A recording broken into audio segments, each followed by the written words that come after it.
jamais élu pour l'instant, se présente en juin dans le Calvados. Le règlement va changer dans les piscines municipales de Grenoble. À partir du 1er juin, le burkini sera autorisé dans les bassins. Une mesure validée hier soir en conseil municipal. 6 heures de séance et un vote serré, 29 à 27. Après Rennes, Grenoble est donc la deuxième ville de France à autoriser ces maillots de bain couvrants dans ses piscines.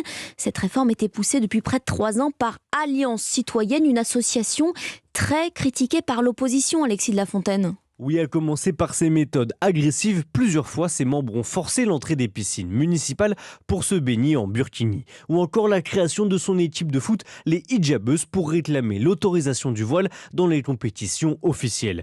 Mais son financement interroge également. L'association qui aurait de l'influence sur Éric Piolle touche des milliers d'euros de la mairie de Grenoble qui refuse de dévoiler le montant précis et de 80 000 euros du milliardaire controversé Georges Soros.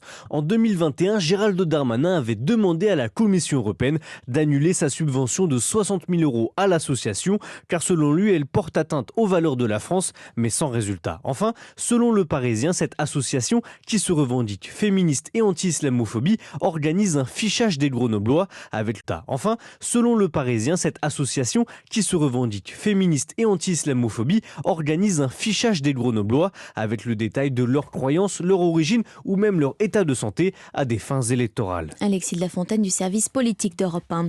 Ils sortent de l'enfer d'Azovstal. Plus de 260 soldats ukrainiens évacués de l'usine de Mariupol par les forces pro-russes.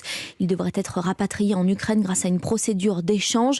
Kiev qui a repris le contrôle de la frontière près de Kharkiv au nord, une première depuis le début de la guerre. L'Ukraine qui fera aussi partie des incontournables du Festival de Cannes. Plusieurs films tournés dans le pays.